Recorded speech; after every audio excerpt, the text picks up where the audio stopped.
ক্যান্টনমেন্টের ভেতরে কি হচ্ছে, কি ঘটতে যাচ্ছে, সেনাবাহিনীর ভেতরে কি হচ্ছে, ২২ জন সেনাবাহিনীর অফিসারদেরকে গ্রেফতারি পরোয়ানা, তাদের বিরুদ্ধে চার্জশিট, এসব সমস্ত কিছু মিলে বাংলাদেশ একটা উত্তাল অবস্থার ভেতরে পতিত হয়েছে।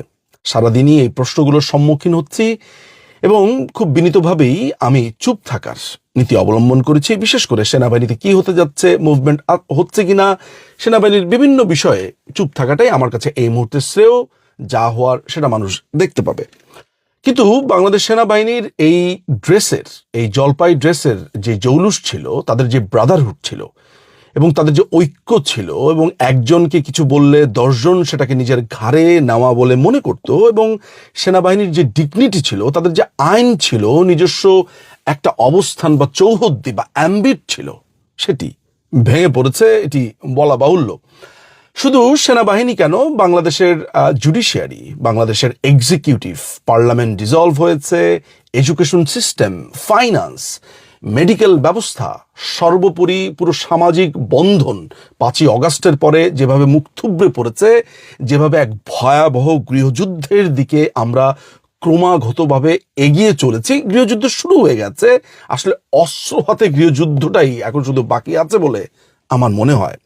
কিন্তু আমার প্রশ্ন হচ্ছে যে এই যে সেনাবাহিনীর অফিসারদেরকে গ্রেফতারি পরোয়ানা, তাদের বিরুদ্ধে চার্জ গঠন ইত্যাদি ইত্যাদি ইত্যাদি করা হলো, এই জিনিসগুলো নিয়ে আইনি প্রশ্ন কি? আমি আইনি প্রশ্নের তখনই উত্তর দিতে পারতাম বা উত্তর দিতাম যদি আমি মনে করতাম যে বর্তমান যারা ক্ষমতাসীন তারা বৈধ।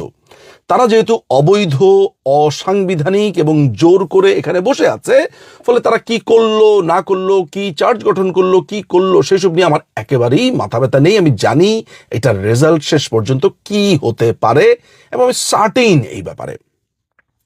কিন্তু আজকে আমি একটা ঘটনা দেখেছি, যেটা দেখে আমি খুব বিস্মিত হয়েছি। সেটি হচ্ছে যে ঢাকা ইউনিভার্সিটির রাজু ভাস্কর্যের সামনে যেই সেনাবাহিনীর অফিসারদের ফেস্টুন বা প্ল্যাকার্ড বা তাদের ছবি সম্বলিত একটা অবয়ব সম্বলিত একটা প্ল্যাকার্ড সেখানে দাঁড় করিয়ে জুতাপেটা করা হচ্ছে, তাদেরকে নানান ধরনের ঘৃণা প্রদর্শন করা হচ্ছে, গালিগালাজ করা হচ্ছে, অর্থাৎ অলরেডি তাদেরকে দোষী সাব্যস্ত করা হয়েছে। যেই সেনাবাহিনীর অফিসারদের বিরুদ্ধে যদি কোনো অভিযোগ থেকেও থাকে, সেটি হওয়া উচিত ছিল আর্মি অ্যাক্ট 1952 অধীনে, যেটি সংবিধান সিদ্ধ। সেটি তো করা হয়নি, বরঞ্চ ক্যান্টনমেন্ট থেকে মাত্র ৩-৪ কিলোমিটার দূরে ঢাকা ইউনিভার্সিটিতে এই অফিসারদেরকে ক্রমাগত অপমান করা হচ্ছে। ক্যান্টনমেন্ট সম্পূর্ণ চুপ, ক্যান্টনমেন্ট কিছুই বলছে না। গতকালকে বা পরশুদিন একটি সংবাদ সম্মেলন দেখতে পেয়েছি সেনাবাহিনীর পক্ষ থেকে। মনে হচ্ছে যে তারা ভয়ে সন্ত্রস্ত, কি করবে বুঝে উঠতে পারছে না। অথচ তাদেরই কয়েক কিলোমিটার দূরে যখন বিচারের আগেই তাদের বিচার হয়ে যায়, সেটি নিয়ে সেনাবাহিনীর কোনো সংবাদ সম্মেলন নেই, কোনো প্রতিবাদ নেই, কোনো ঘৃণা প্রদর্শন নেই। অথচ আমরা জানি বাংলাদেশের সংবিধান কিংবা ইন্টারন্যাশনাল যে কোনো ধরনের লিগ্যাল নর্মসের ভেতরে প্রচলিত কথাটি হচ্ছে presumption of innocence, not guilty before the trial. Trial শেষ হওয়ার পরে কেউ গিলটি না, এটাই ধরে নেওয়ার কথা বা ধরে নেওয়া উচিত। কিন্তু বাংলাদেশের ক্ষেত্রে দেখতে পাচ্ছি যে সার্বভৌমত্ব বা দেশের সার্বভৌমত্ব যারা রক্ষা করেছে, দেশের যেই এই অফিসাররা আছে, কৃতি সন্তানরা আছে, তাদেরকে অপমান করছে ঢাকা ইউনিভার্সিটিতে। ঢাকা ইউনিভার্সিটি ঢাকা ইউনিভার্সিটি যেন এখন হয়ে উঠেছে বিভিন্ন মানুষকে অপমান করবার একটি সরাইখানা। যাকে খুশি তাকে সেখানে অপমান করো, গালি দাও। এখানে পড়ালেখার কোনো বালাই নাই, কোনো রিসার্চ নাই, কোনো গ্রুপ স্টাডি নাই, নাথিং। শুধু চা খাও, তর্ক করো, 2 দিন পর পর রাজুতে আসো, গালিগালাজ করো, আন্দোলন করো। এইটা হচ্ছে ঢাকা ইউনিভার্সিটির বর্তমান অবস্থা। আমার কাছে এই জিনিসটা এত বেশি বিস্ময়কর লেগেছে যে সেনাবাহিনীর তরফ থেকে কোনো ধরনের রা নেই, কোনো প্রতিবাদ নেই। কিন্তু প্রশ্ন হচ্ছে কেন নেই? এই যে সেনাবাহিনীর অফিসারদেরকে এইভাবে ঢাকা ইউনিভার্সিটির ভেতরে এইভাবে অপমান করা হয়েছে, সেনাবাহিনীর ব্রাদারহুডটা কোথায়?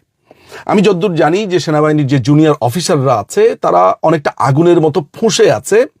অনেক জেনারেলদের অবস্থাও এমন, অনেক সৈনিকরা ব্যক্তিগতভাবে যোগাযোগ করে এমন সব কথাবার্তা বলেছে যে আমি জানি না যে এই অগ্নিগর্ভ অবস্থা থেকে মুক্তি কি হতে পারে বা ভবিষ্যৎ কি আছে, সেগুলো আমি অদৃষ্টের হাতেই ছেড়ে দিচ্ছি। আমি যেই ব্যাপারটা নিয়ে চিন্তিত সেটি হচ্ছে যে বাংলাদেশের প্রত্যেকটি অর্গানকে যেভাবে সিস্টেমেটিক ভাবে এই জামাত শিবির, এই তাজুলের আদালত শেষ করে দিচ্ছে, ধ্বংস করে দিচ্ছে। ওই 1971 সালে পাকিস্তান যেটা বলেছিল যে তোমাদেরকে দেখে নেব, এই দেখে নিতে তাদের 54 বছর লেগেছে। শিবিরের একটা আস্ত মাংসপিণ্ড তাজুল ইসলাম, যে রাজশাহী ইউনিভার্সিটির একটি মার্ডার কেসের আসামি, সেই ছেলেটিকে দিয়ে এখন ট্রাইব্যুনাল সাজিয়ে এই টিকটিকি, এই তেলাপোকার বাচ্চা এখন সেনাবাহিনীর বিচার করছে। কিন্তু প্রশ্ন উঠছে যে এই তেলাপোকার পেছনের সাহস কারা? এই তেলাপোকার সাহসের জন্য নিশ্চয়ই তার রসদের প্রয়োজন আছে। এই রসদ কোথায়? এই রসদ কি এখানে যে যারা মিয়ানমারে আপনার করিডোর করছে, বন্দরগুলো নিয়ে যাচ্ছে, গ্যাসের ব্লকগুলো নিয়ে যাচ্ছে, সেন্ট মার্টিন নিয়ে যাচ্ছে, বা যাদের কাছে পুরো দেশ বিক্রির চুক্তি করা হয়েছে সেই আমেরিকা, নাকি অন্য কেউ, নাকি খোদ সেনাপ্রধান নিজেই?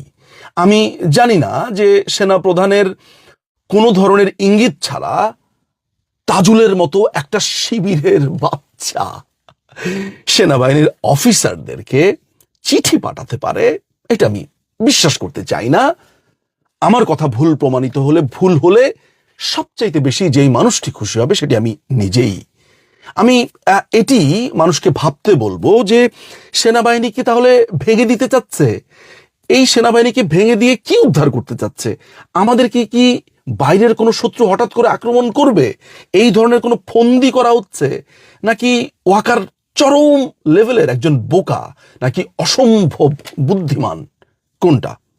আমি এই সমস্ত চিন্তার ভার দর্শকদের কাছে ছুড়ে দিতে চাই এবং আরেকবার মনে করিয়ে দিতে চাই যে একজন মানুষের বিচারের আগেই তাকে গিলটি করে ফেলা হয়েছে ঢাকা ইউনিভার্সিটিতে, অর্থাৎ সেনাবাহিনীর অফিসারদেরকে অপমানের চূড়ান্ত।